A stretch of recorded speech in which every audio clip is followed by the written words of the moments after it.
대구에 왔습니다. 원래 서울에서 인권교육 계속 담당하고 있다가 인권교육 정책 담당하고 기획하고 그런 거 했었습니다. 지금 세상이 좋아져가지고 그 예전에 제가 뭘 했냐면은 저희가 이제 유엔에서 기업들한테 인권교육을 좀 하라고. 그런데 우리나라 기업이 과연 인권교육을 받을 것 같으세요? 안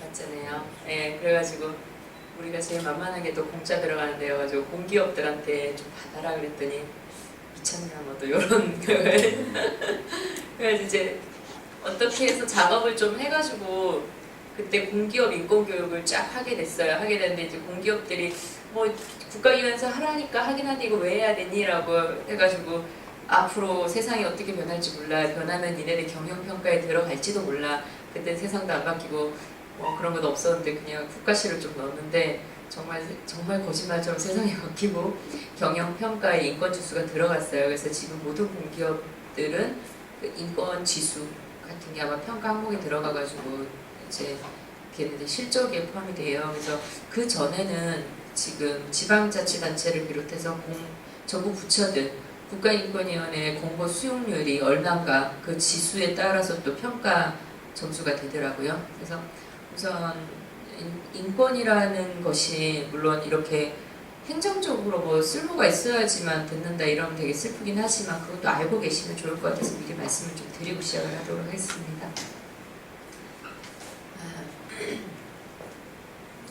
혹시 어릴 때 4대 의무 배워봤던 거 기억나세요? 4대 의무 기억나세요? 뭘까요? 빵, 네. 우유. 갑자기 생각이 안 나네. 두 개가 어딥니까 지금? 납세 또. 납세. 네. 네, 근로. 네, 기억나시죠? 네, 교육. 근데 요새 애들은 하나 더 배운대요. 환경보전에서 요새는 5대 의무래요. 네, 이런 것들 깨알같이 제가 알려드려요. 저희는 의무 교육하는 데는 아니지만 제가 의무를 왜 이야기하냐면요. 혹시 학교 다닐 때 의무 교육 그렇게 열심히 들으면서 권리에 대해서 배워보신 적 있어요? 권리. 여러분들이 가진 권리. 어떤 권리 갖고 계세요? 어떤 권리? 소수정예니까 선거권. 다음에 피선거권도 가지셨잖아요. 그게 왜냐면은 이렇게 뭐 있는데 우리가 되게 의무중심 국가에서 살고 있더라고요. 왜 어릴 때 기억나세요? 뭐뭐 학교 다닐 때 뭐뭐 하지마 해 뭐 그런 것만 배우잖아요. 또 그거 기억 안 나세요? 어릴 때 우리 무슨 통행이죠? 좌측 통행이었잖아요. 새거 빠지게 좌측 통행 안 하면 정말 뭔가 위험하고 나쁠 것처럼 막 얘기하다가 갑자기 자고 나한테 오늘부터 우측 통행을 하래요.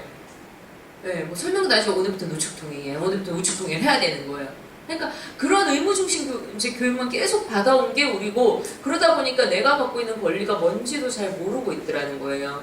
그래서 근데 지금 인권교육을 받으러 왔는데 인권교육을 한다는데 왜 저거 권리 이야기만 하고 있을까라고 하는데 좀 더 설명을 해드리고 자 인권은요 다르게 이야기하면 권리들의 집합이에요. 여러 가지 권리가 모여있는 게 인권이라고 이야기합니다. 그래서 그러면 이제 우리가 여기서 나는 인권하고 전혀 상관없는 삶을 이때까지 살아왔다 손 한 번만 들어보실래요? 나는 뭐 인권이라고 크게 뭐 상관없이 세상 살아왔다. 다 인권과 밀접한 삶을 살고 계시나 봐요. 솔직히 국가인권위원회 제가 일을 처음 시작하게 됐을 때 국가인권위원회잖아요. 뭔가 이렇게 멋있어 보이긴 하는데 과연 뭐 내가 이거랑 크게 뭐 상관이 있을까라는 생각을 저도 했거든요. 근데 아침에 여러분들 여기 나와서 여기까지 오시는 거죠. 지금 분명히 제가 알기로는 55명의 당선인들이 계세요. 근데 지금 여기 몇 분 안 와 계세요. 자 그러면 나머지 당선인 분들은 오든 말든 자기 마음이잖아요. 제가 어디 묶어놓고 때려 팰 수도 없는 거고, 그렇죠? 그렇다고 이제 당선증을 우리가 회수를 할 수도 없는 거고, 그렇잖아요. 다음 공천을 안 줄 수도 없는 이야기고, 그렇잖아요? 이게 뭐냐면은 선생님들 바로 이거거든요. 자기 결정권 행사하신 거예요. 스스로 결정할 수 있는 권리, 행복추구권 파생되는 거죠. 자기 결정권 행사하신 거예요. 지금 여러분들은 인권의 여러 항목 중에서 자기 결정권을 행사하셔서 여기 앉아 계시는 거라는 거죠. 나머지 분들은 안 오신 거라는 거죠. 그 오실 때 뭐 자가용을 타고 오신 분들도 계시겠지만 걸어오신 분도 계시고 뭐 아니면 지하철을 타고 오신 분도 계시고 그건 뭐냐면 바로 공공서비스 접근권을 여기서 하나도 누리시지 않을 건 없다는 거예요. 도로 이용하셨잖아요. 여기 공공시설물이에요. 국가인권위원회 접근권 행사하셨다는 거예요. 아니 그러면은 이거 안 되는 데도 있어? 라고 의문을 제기하실 텐데 어디가 안 될까요? 저런 거 안 되는 데 있을까요? 북한. 네. 중국도 지금 일부 성에서는 그 지하철을 이용할 때 신분 검사와 금속 탐지기를 해서 통과되는 사람들만이 공공의 그 운수 그죠? 지하철 버스를 이용할 수 있다고 합니다. 예. 그래서 다 누릴 수 있는 권리가 아니라는 거죠. 여러분 오시는 동안 생명권 보장 다 받으셨잖아요, 그죠? 죽은 사람이 없으니 예. 아직 나머지 여러 명들의 생사는 아직 확인되고 있지 않지만 여기 계신 분들은 적어도 생명권의 담보는 다 받으셨다는 거죠. 자, 그리고 이제 환경권. 자, 우리 대선 때 작년인가요? 재작년인가요? 작년인가요? 네, 작년 대선 때 모든 대통령들이 공약하신 게 있어요. 뭐죠? 미세먼지죠, 그렇죠? 굳이 대통령들을 왜 미세먼지를 돈 안 되는 미세먼지를 열심히 주장하셨을까? 인권이에요. 인권의 영역에 포함되기 때문입니다. 환경권은. 여러분들은 지금 교육관의 권리를 원하든 원하지 않든 본의 아니게 행사하시고 계신다는 거 이런 것들입니다. 여러 가지 권리들이 있는데 자 이걸 말씀드리는 이유 중에 하나가 뭐냐면은 선생님 여기 보시면 위에 보시면은 이거 보이세요? 국제인권법상 인정되는 인권 목록 중이라고 되어 있어요. 뒤에 건 안 읽으셔야 돼요. 이게 국제인권법상 인정되는 인권 목록만 가져다 놓은 거예요. 제가 막 갖다 붙인 게 아니라는 거예요. 자, 그럼 국제인권법상 인정이 된다는 말을 다르게 이야기하면 뭐냐면은 우리가 관련된 협약에 가입이 되어 있잖아요. 그럼 이거 무조건 준수해야 돼요. 안 지키면은 위법이에요. 왜? 국제협약 조약은 국내법과 동일한 효력을 가지기 때문이죠. 간단한 사례 그냥 제가 중간에 사례를 말씀드릴게요. 2015년인가 14년인가 굉장히 기이한 판결이 하나 났습니다. 제가 그저께도 이제 변호사 분 한 분이랑 이제 술 먹다가 이런 얘기를 했어요. 그 마약 사법 있잖아요. 마약 사법은 집행유예가 나올까요? 안 나올까요? 한번 그러니까 안 나와요. 그냥 미리 답을 말씀드리면 거의 안 나와요. 이유가 뭘 것 같으세요? 한번 이유는 중요하지 않지만 그래도 우리가 왜 안 나올까? 집행유예가? 네, 맞습니다. 마약은 중독이잖아요. 끊기가 힘드니까 재범이 거의 확실하다 보니까 집유를 안 때려줘요. 요인 말씀대로. 근데 굉장히 독특한 판결이 나왔어요. 뭐냐면은 이 판사가 물론 1심이죠. 2심 가면 뒤집어지겠지만 1심 판결에서 뭐가 나냐면은 집유를 준 거예요. 이유가 뭐냐? 그러니까 판단 근거가 있잖아요. 판례상은 그렇게 주면 안 되는데 판단 근거가 뭐냐 했더니 우리나라가 국제아동권리협약에 가입되어 있기 때문이라는 거예요. 네, 우리나라 법 아니에요. 국제법이고 국제협약이라는 거죠. 근데 가입이 되어 있어요. 국제아동권리협약에. 그러면 국내법하고 동일한 효력을 가지거든요. 즉 미성년 자녀를 둔 부모의 경우에는 그 자녀를 돌볼 사람이 없을 경우에는 형의 집행을 유예한다 이런 게 있어요. 그걸 갖고 와서 적용을 한 거죠. 자, 이 얘기를 드리는 거니까 뭐냐면은 지금 위원님들 여기 와서 인권교육 제가 알기로는 헌정사상 처음인 걸로 알고 있습니다. 예, 국가인권위원회에서 당선자분들에게 이제 그 교육을 한 인권교육이 된다는 게 솔직히 대한민국 판사들이 인권교육을 적어도 똑똑하신 분들이잖아요. 2시간만 받았으면 그런 판결들이 많이 나올 수 있다는 거죠. 예. 그 판사님은 정말 독특한 거예요. 그걸 아는 판사가 있다는 게 저는 되게 너무 신기하고 당연히 알아야 되는데 그걸 알고 그렇게 판결을 했다는 판사가 있다는 게 너무 신기한 거죠. 여러분들도 좀 인권에 대해서 접근을 해보시면 조금 더 놀라운 결과를 얻어가지 않으실까 하는 마음에 말씀을 드렸고요. 제가 아까 인권 영어로 뭐라고 할까? 인권 영어로 휴먼 라이트 아까 제가 인권이 영어에서 번역이 돼서 우리말로 인권이 돼서 약간 단수의 느낌이 있잖아요. 원래 본질적인 영어는 human rights예요. 왜냐면 아까 제가 보여드린 되게 수많은 권리들이 있었죠. 왜 뭐 환경권부터 시작해 쭉 그런 권리들 중에 꼭 지켜줘야 되는 것들, 절대 이거는 침범했을 때 인간의 존엄성을 훼손하는 것들을 다 끌어모은 거예요. 끌어모아서 그거를 우리가 뭐라고 하냐면 영어로 human rights라고 이야기하고 그게 우리말로 번역되었을 때 인권이라고 하거든요. 그래서 인권은 한계가 아니라는 걸 알고 가셔야 돼요. 그래서 여러분들 이제 일하시다 보면 굉장히 많은 단체와 좀 독특한 단체도 만나시고 좀 기이한 단체도 만나시고 하실 거잖아요. 그러면 요새 인권이 돈이 되는 세상이 됐어요. 굉장히 신기하게도. 왜 인권이 돈이 되게 되었냐면은 오늘 아침에 저희가 이거 첩보를 하나 입수했는데 인권 강사 자격증이 있는 거예요. 우리도 모르는. 그러니까 그냥 이상한 사설 단체에서 인권 교육을 많이 요새는 막 활성화되니까 그걸 막 하는 거예요. 2시간만 하면 자격증을 준대요. 네. 근데 거기에 보면은 휴먼 라이트라고 한 데도 되게 많아요. 그러니까 인권의 개념도 제대로 모르면서 그냥 자격증 상사하는 업체들을 오늘 아침에 제가 첩보를 받았습니다. 자, 어쨌든 인권이라는 것들이 우리나라 법상 그리고 각종 국제 협약 이런 데 이렇게 기재되어 있다는 거 그냥 정리만 해드리고 넘어갈게요. 요거를 꼭 알아주셨으면 좋겠어요. 이거 어디 나오는 말일까요? 아, 역시 법을 만드시는 분들이라서. 대한민국 헌법입니다. 아마 10조겠죠? 네, 10조일 겁니다. 네. 근데 여기 보시면 모든 국민은 그러니까 행복추구권 조항이에요. 근데 모든 국민은 인간으로서의 존엄과 가치를 가지며 행복을 추구할 권리를 가진다. 국가는 개인이 가지는 불가침의 기본적인 인권을 확인하고 이를 보장하는 의무를 진다라고 되어 있는데 여러분들은 이제 월급 받으셔야 되잖아요. 월급이 이제 어디서 나옵니까? 국가에서 나오죠. 세금에서 나오는 거 맞죠? 그렇죠? 그러면 여러분들은 공직에 계시는 거 맞아요? 아니에요? 맞죠? 그러면 이제 여기 대상자가 되시는 거예요. 그전에도 대상자였는데 여기서 역할이 두 개의 역할로 나뉘어지는데 여러분들 이제 예전에는 한 개의 역할이셨는데 이제 두 개의 역할이 되신 거예요. 지금 뭐냐면은 제가 하나 바꿔볼게요. 요렇게 바꿔서 한번 눈으로라도 한번 읽어보시겠어요? 나는 인간으로서의 존엄과 가치를 가지고 행복을 추구할 권리를 가진다. 그리고 국가는 내가 가지는 불가침의 기본적인 인권을 확인하기를 보장하는 의무를 진다고 되어 있어요. 아까 읽었을 때랑 느낌이 좀 다르지 않으세요? 다른 느낌으로 와닿으실 거예요. 여러분들 이야기가 헌법에 있는 거예요. 근데 우리는 이게 그냥 내 이야기가 아니라고 많이들 생각하시거든요. 여러분들의 기본적인 인권을 보장을 누가 한다고요? 국가가 한다는 거예요. 국가가. 세월호 이야기를 사례로 들어드릴게요. 아까도 우리가 권리 이야기하면 생명권, 안전권 이런 거 있었잖아요.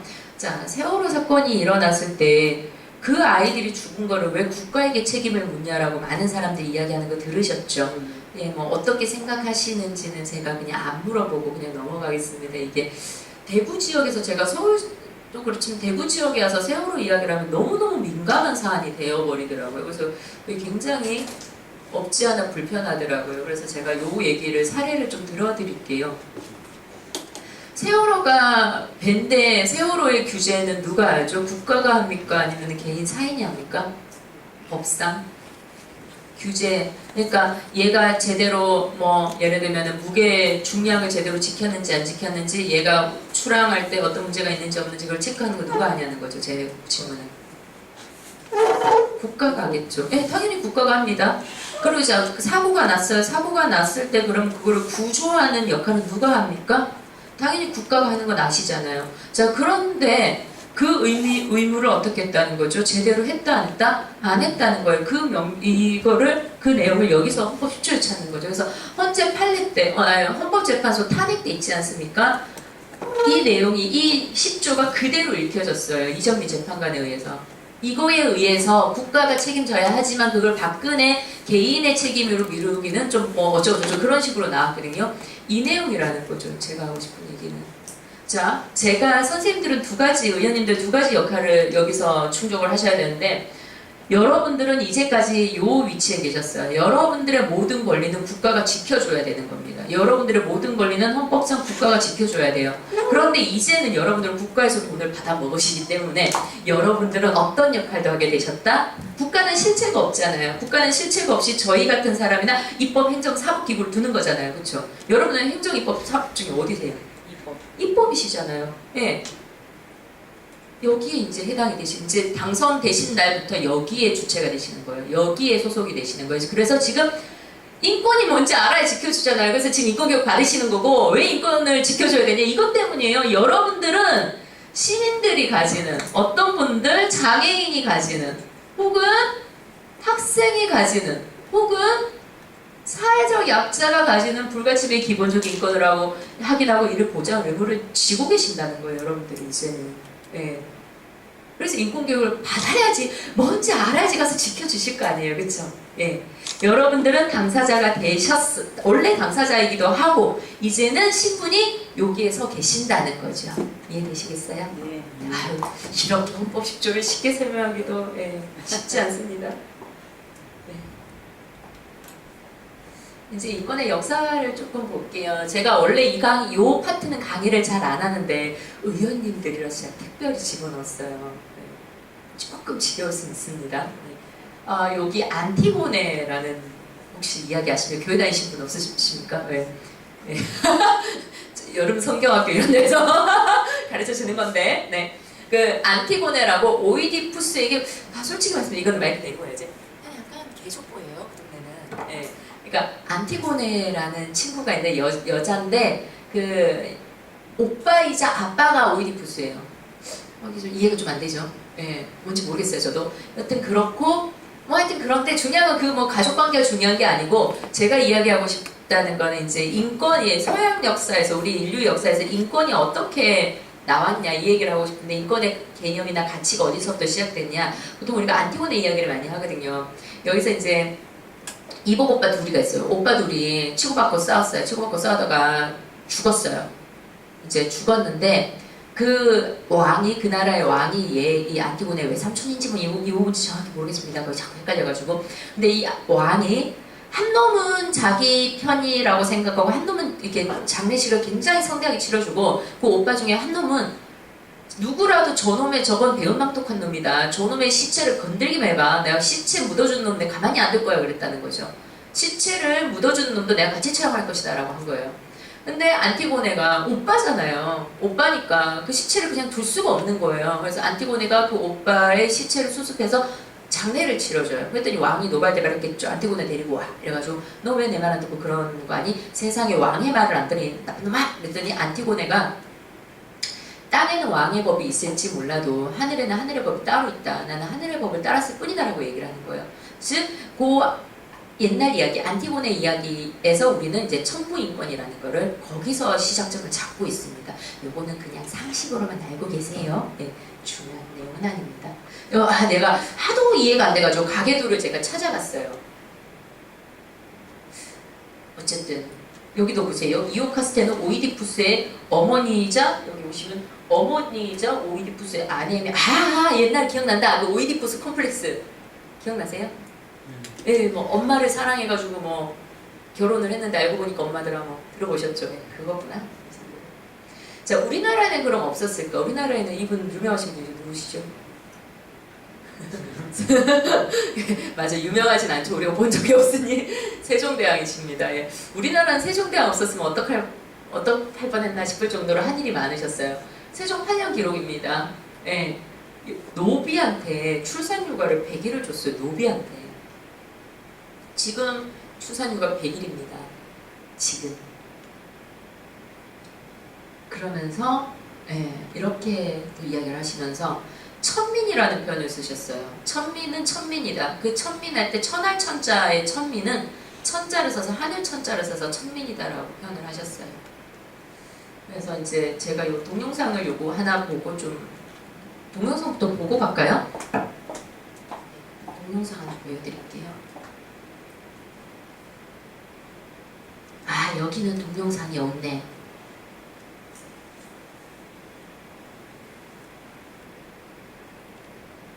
죄송합니다. 동영상 좀 이따가 사람들 좀 오면 보여드릴게요. 네.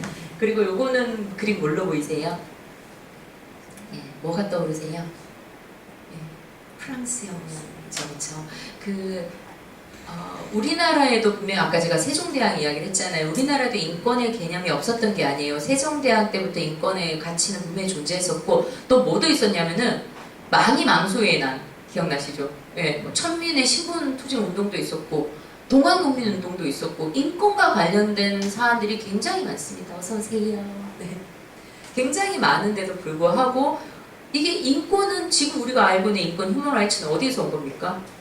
서구에서 들어왔죠. 자, 그 얘기를 해드릴게요. 그러면 이게 왜 인권이라는 가치가 대한민국에 없었던 것도 아닌데 왜 우리는 서구에서 들어온 인권을 지금 우리는 하고 있을까? 왜냐면은 항상 그래요. 문서가 중요해요. 우리가 왜 돈 주고 빌려받을 때도 말로 해가지고 못 받고 떼이는 경우 굉장히 많잖아요. 계약서 하나 쓰면 끝나잖아요. 완전히 공식적이 되는 거잖아요. 똑같아요. 프랑스 혁명, 그러니까 인권 역사사에서 굉장히 중요하다고 생각하는 게 요거 이제 세 개가 있는데 프랑스 혁명이 있고 영국의 명예혁명이 있고 미국의 독립선언이 있습니다. 세 개가 있는데 독립혁명이 있는데 얘네들은요 굉장히 독특하게 뭘 하나 하잖아요. 그러면 그걸 서류로 남겨놨어요. 그러니까 인권, 우리가 인권을 주장한다, 신분제 자유를 허용해달라, 뭐 우리는 이제 더 이상 노예가 아니다, 막 이렇게 막 하고 이제 우리나라처럼 막 북창으로 찌르고 죽이고 뭐 이러고는 끝, 이게 아니라 해놓고는 뭘 했냐면은 선언문을 만든 다음에 왕도 와서 사인하고 귀족도 와서 사인하고 우리도 부르주아도 와서 사인하고 서명 쫙쫙쫙 해가지고 문건을 만들어버린 거예요. 자, 그러면은 문건이 딱 만들어지니까 이게 인권, 근대 인권 역사의 시발점이 딱 된 거예요, 이게. 그래서 이것부터 인권의 이렇게 체계적으로 정리가 여기서부터 시작이 되는 거거든요. 그래서 인권 역사에서 프랑스 혁명이 왜 중요하냐고 얘기하면 문서화됐기 때문이다. 이게 정답이에요. 그래서 여러분들 학교 다니실 때 생각해 보시면은 저 진짜 중고등학교 때 다니는데 이게 사회 시험에 맨날 나오는 게 프랑스 혁명에 나온 그 권리선언문 연결하는 거하고 영국의 대혁명은 뭐 마그나 카타 이제 권리선언 대헌장 이렇게 연결하는 문장 맨날 나왔었거든요. 그러니까 항상 사건하고 그 문건을 연결해서 외웠는데 우리 중고등학교 때 외울 때 이유 알고 안 외우잖아요. 외워 그러면 예 그러고 외웠잖아요. 근데 다 이유가 있었던 거예요. 자, 그리고 우리나라 또 이제 인권 역사상 좀 더 말씀 안 드려도 다 아시는 거죠, 그쵸? 네. 그리고 이런 것들 네. 제가 87년, 80년 이거 이야기를 하는데 요거 자료 사진을 보여드리는 거는 우리나라 인권 역사가 수월하게 이루어진 역사가 아니라는 거죠. 저희가 이제 인권 제가 어디 가서 이제 술 먹고 이렇게 놀다가 뭐 하냐고 물어요. 그럼 제가 이제 국가인권위원회에서 일한다. 그러면 사람들이 저를 보는 게 어떨 것 같으세요? 이미지. 우리 소수 정예이기 때문에 그냥 편하게 이야기하면서 하기로 했어요. 어떨 것 같습니까? 깜깜하겠다. 그렇죠. 다른 말로 피곤하겠다. 네. 그리고 투쟁적일 거다라는 느낌도 좀 있어요. 그죠? 뭐 말을 함부로 하지 못하겠다. 아까 얘기하셨잖아요. 이쁘다라고 절대 말하면 안 되죠. 뭐 이런 거 있잖아요. 맞아요. 근데 그 인권의 역사가 왜냐면 인권의 역사가 투쟁하지 않아서 얻어진 거는 단 하나도 없잖아요. 멀리 보면 저기 전태일, 우리 노동권 솔직히 3개월 출산휴가 쓰고 저기 휴직 그 실업급여 받고 이런 거 다 저기서 투쟁하고 죽고 이래서 얻어진 거잖아요. 그리고 우리가 지금 촛불혁명이죠. 이게 왜 성공했어요, 막말로? 막말로 옛날 같았으면 이거 없었으면 우리 전부 다 물론 요새 뉴스를 보니 탱크에 깔려 죽을 수도 있었다는 좀 생각이 들기도 합니다만은 이 과정이 없었다면 우리도 벌써 탱크 몇 대 내려왔을 것 같아요, 느낌상. 그렇잖아요. 그러니까 어쨌든 우리가 평화롭게 시위할 수 있고 집회할 수 있는 그런 권리라든지 그런 것들이 전부 다 투쟁하지 않고 얻어진 건 없다는 거죠. 그래서 인권의 역사는 투쟁의 역사고 그러다 보니까 인권하는 사람들은 이제 투쟁할 것 같고 빨간 띠으로 옥상 올라갈 것 같고 그렇다는 거예요. 그래서 이런 인권의 역사를 만들어주신 역군들이 계십니다. 행정, 입법, 사법의 역군들이 계시는 거죠. 행정에서 어떤 인권 침해가 일어났던 것 같습니까? 지금 제가 자료를 한번 보여드렸잖아요. 행정에 의한 인권 침해. 행정부의 대빵이 누구죠? 대통령이죠. 또 행정부에서 그럼 일하시는 분들, 시장, 경찰 이런 분들, 경찰, 군인 이런 분들 다 행정부잖아요.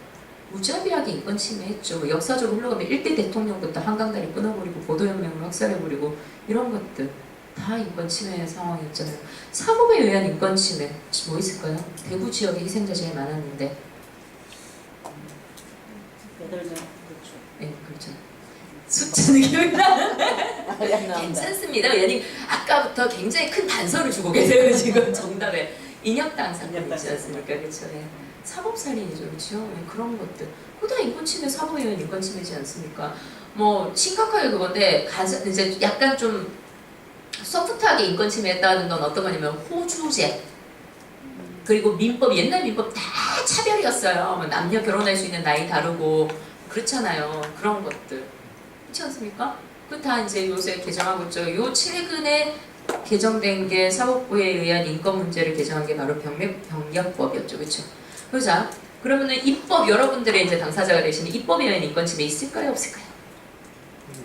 이 순서 여기서 들어보니까 뭔가 있는 것 같은데 그런 사법부에 작용하는 법들을 만드시는 분들이 여러분들이시잖아요, 그렇죠? 자, 지방이니까 지방의 사례를 한번 들어볼게요. 제가 얼마 전에 여러분 아닙니다. 경북 지역의 모초에 제가 갔는데 그때 이제 예비 후보 그거 할 때였는데 빨간 잠바를 입으신 분이 이렇게 오셔서 제 앞에 앉으셨어요. 그 이제 명함을 주시더라고요. 주시면서 근데 그때 장애 아를 둔 부모님이 뭔지 민원을 저희한테 하고 있는데 그 내용이 뭐였냐면은 그것이 그게 조례로 정하는 건데 그 요새 왜 이렇게 인도가 이렇게 있잖아요. 인도가 이렇게 있는데 인도 옆에 차 다니잖아요. 차도가 있는데 인도폭이 점점 줄어드는 거 혹시 아십니까? 대봉동만 가도 그렇잖아요. 왜 인도폭이 줄어들까요? 네, 맞습니다. 정답이에요. 네. 이면 주차해가지고 거기 왜냐면 상가들이 활성화되니까 인도폭이 점점 줄어드는 거예요. 근데 그 지역의 조례는요, 조례상 1m에서 2m까지, 즉 줄여도 1m까지 줄일 수 있고 이렇게 줄일 수 있다는 게 나와 있는 거예요. 근데 그 장애아 엄마가 하는 말이 뭐냐면은 이거를 보도를 1m 폭으로 줄이면은 휠체어가 못 간다는 거예요. 아니 1m인데 왜 못 가? 생각해보세요. 거기 전봇대 하나 꽂혀있고 예, 화분 하나 나와버리면은 휠체어가 못 가요. 휠체어뿐만 유모차도 못 가고 다 못 가요.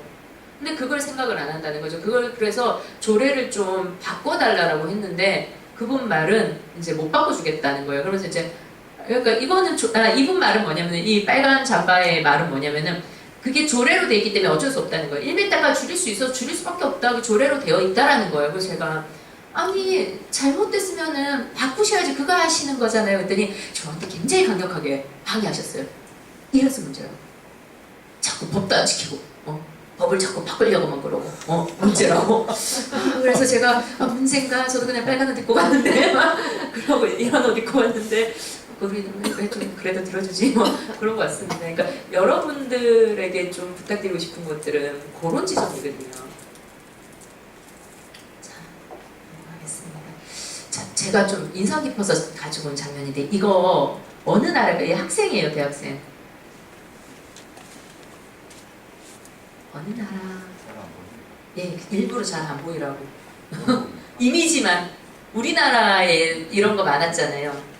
예, 제가 이거 보여드리려고 그랬는데 저는 처음에 이 사진을 언뜻 봤을 때 약간 우리나라 같잖아요. 이게 프랑스예요. 프랑스에서도 이런 일이 일어났어요. 이게 언제냐면 이제 386 세대들은 아시죠? 저는 386 세대가 아니어가지고 68혁명 때였어요. 68혁명 때 프랑스에 굉장히 많은 그 대학생들이 이렇게 시위를 하다가 두드려 맞고 그런 거죠. 심하게. 이때 68혁명 때 어른들이 그때 기성세대들이 한 말이 있었어요. 먹고 살만한 이때 뭘 더 원하냐 라고 얘기를 한 거예요. 그랬더니 애들이 한 말이 있었어요. 암기 위주의 주의식 교수법 마음에 안 든다. 불합리한 시험제도, 예, 그리고 불안정한 고용제도, 그리고 사회에 만연한 권위주의, 이것 때문에 우리는 움직일 수밖에 없다라고 이렇게 혁명이 바로 68혁명을 하는 거죠. 지금 지금 이게 68년 프랑스인데 이 내용이 저는 화들짝 좀 와닿았던 게 80년대 87 우리 항쟁 때 이야기하고 뭐가 다르냐는 거죠. 그때 우리가 한참 경제 부흥돼가지고 부모들이 한 말이 그 전에 한 말이었고 했다는 거죠. 그래서 지금 또 20년이 지난 후에 촛불, 30년이 지났나요? 네, 촛불 혁명을 겪으면서 제가 느꼈던 바는 뭐냐면은 어쨌든 사회가 발전을 하고 있구나라는 얘기를 좀 드리고 싶고 그 발전이라는 속도가 인권 강의할 때 항상 들어오는 말이 그래요. 특히 제가 행정공무원들한테 저는 강의를 되게 많이 하거든요. 행정공무원들이 저한테 하는 말이 뭐냐면은 이거에서 뭐가 바뀌냐는 거예요. 당장 바뀔 것도 아닌데 자꾸 인권 하니까 피곤하고 일만 많아진다는 거예요. 근데 바뀌잖아요. 네. 시간이 가더라도 굉장히 인권의 역사는 더디다는 이야기를 해드리고 싶은 거예요. 그냥 요거는 사담인데 인권이 더딘다 이 얘기에서 여성이요. 프랑스 혁명이 1789년에 있었거든요. 프랑스 혁명이. 근데 프랑스에서 여성이 참정권을 갖게 된 게 언제인지 혹시 아세요? 1789년에 있었어요. 1789년. 그러니까 추측을 한번 해서 그렇다면 그 1789년 프랑스 혁명으로 평민들, 즉 부르주아 유상계급들이 참정권을 받았단 말이에요. 그러면은 그런 프랑스에서 여성들은 언제 참정권을 가질 수 있었을까? 1900년대? 60년대? 아, 너무 머리가. 네, 그 비슷하세요. 1944년이라는 거죠. 그만큼